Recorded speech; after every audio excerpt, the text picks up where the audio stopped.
Now we are moving to the next chapter in our research proposal or dissertation or even thesis, which is the chapter 2, the literature review chapter. When we talk about the chapter 2, we talk about the process of reviewing the literature itself. And the idea here is actually, why is it important to conduct literature review? Basically, here, literature review, when we have it, we mentioned earlier that we can, based on previous studies, when we review them, we can formulate better research problems, significant ones, and which is clear and structured, and it brings clarity and form to our research. And at the same time, as we do literature review, we can improve our methodology. We can also essentially broaden our knowledge and inform our thoughts and how to actually organize the whole research studies based on what we've known, based on the existing literature.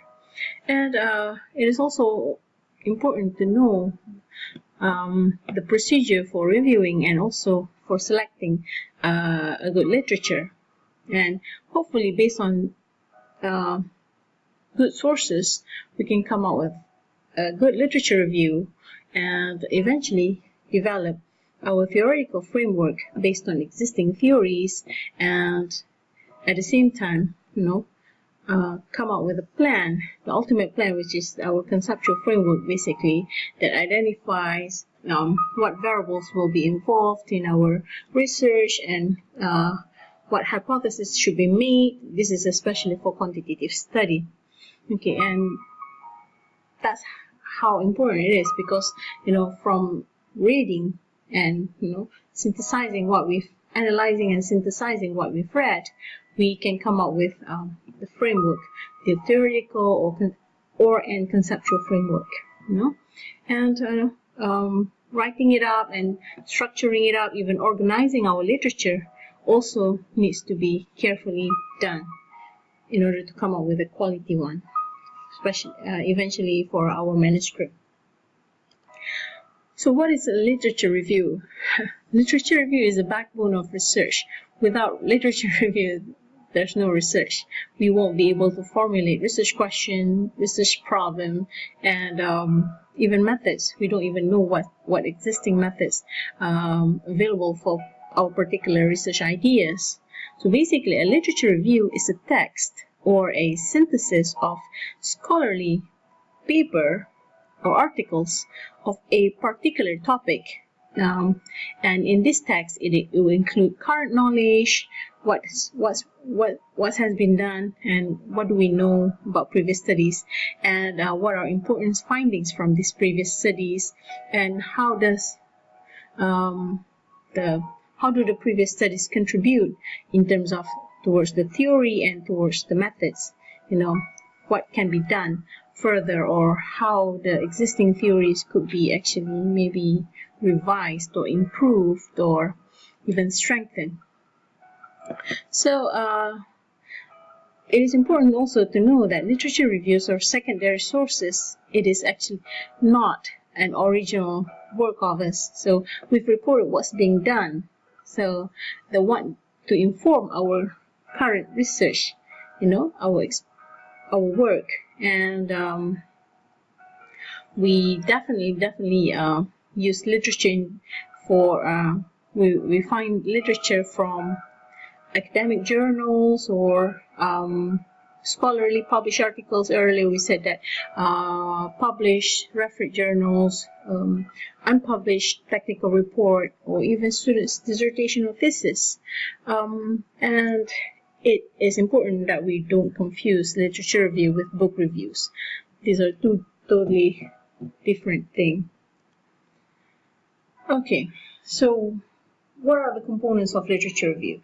Literature review can be formal, can be done in many forms, and in one chapter we can have different types of components of literature review. For example, we can start with theoretical literature.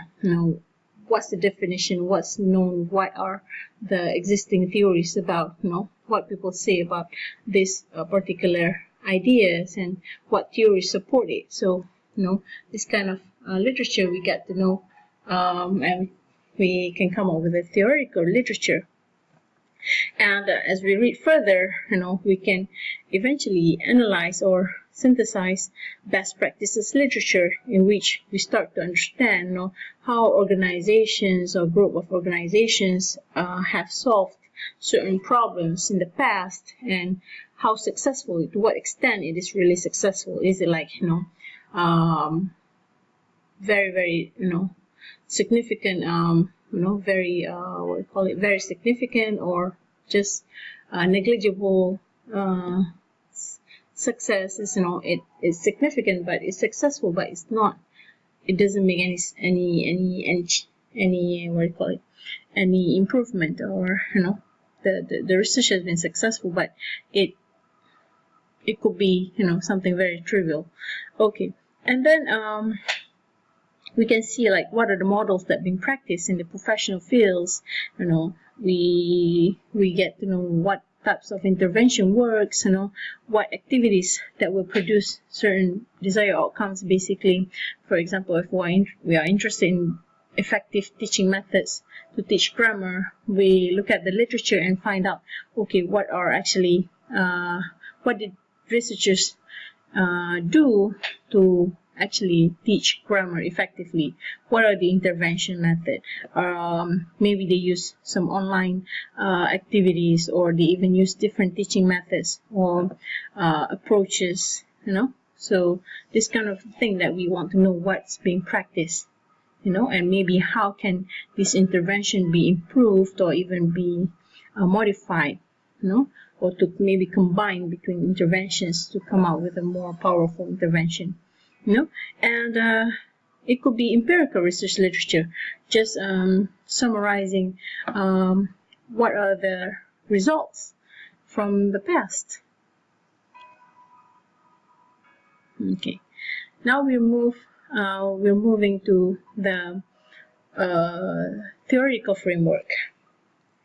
Okay, so the theoretical framework is actually the blueprint for the entire dissertation, for the entire research. Basically, it actually will guide us on how to build and support our study, and it also provides a structure to define how we will actually approach our dissertation as a whole. So Eisenhardt in 1991 mentioned that a theoretical framework is a structure that guides research by relying on a formal theory constructed by using an established, coherent explanation of certain phenomena and relationships. Basically, it is a reliance, or we are guided by theory. And a theoretical framework also is a collection of interrelated concepts, like a theory, but sometimes the theory does not necessarily so well worked out. And it will guide our research. It will determine what things that we want to measure and what statistical relationship we are looking at based on based on the existing theories. And it is very critical, especially in quantitative studies, like we mentioned, because quantitative study starts with something general and it relates closely to the theory. So theory testing sorts of studies must be very specific and well thought out. And again, theoretical framework derived from existing theory or several theories. Lovitz 2005, just briefly outlined certain criteria for applying or developing theory to research. First, the theory should be appropriate, should be logically interpreted, and is well understood, and most importantly, the theory should actually matches our research question, the one that we are interested in. these are some of the available theories that in certain specific field. And this one is more into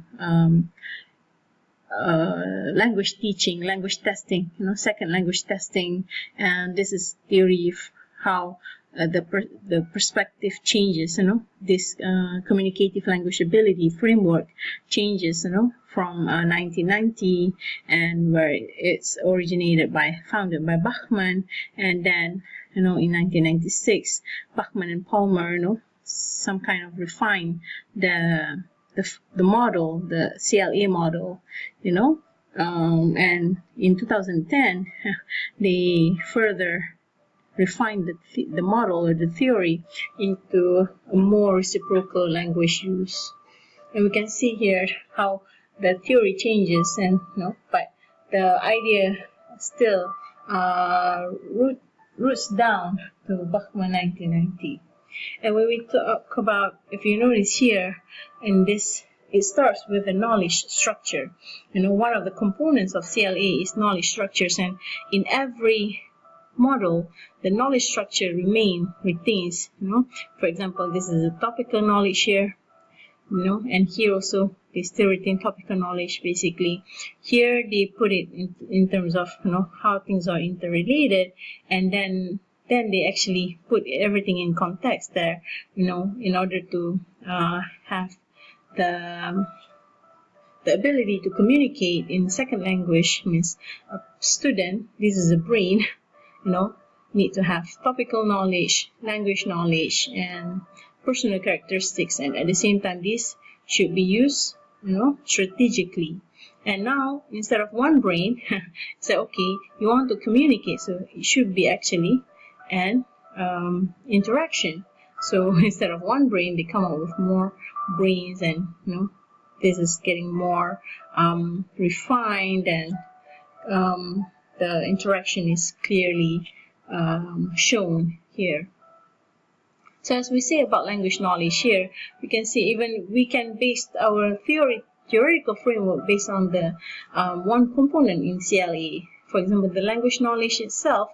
In order to master second language, in order to learn a language, we have to have the knowledge of the language, not necessarily just be able to the strategic knowledge or something. But the most important thing is the knowledge first. So then we can be able to perform.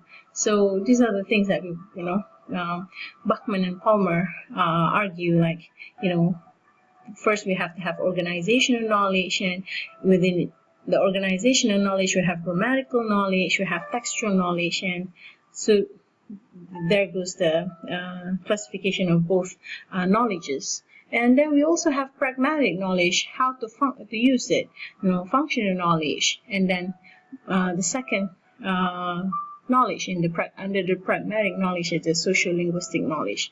I give this a lot of consideration because in this semester for my student, most are doing something related to second language learning. So I thought it should be useful to discuss further about this theory or model. And another related to second language learning, in another model, something we call a framework, is by Jim Cummins, 1994, the 4-quadrant framework, when learning second language learning. Because he mentioned that two big ideas, we call it categories when learning English is BICS and CALP. BICS is basically when we learn second language learning, we use it for basic interpersonal communicative skills, and at the same time we also use language for more cognitive or more for academic language performance. So there's two different skills here.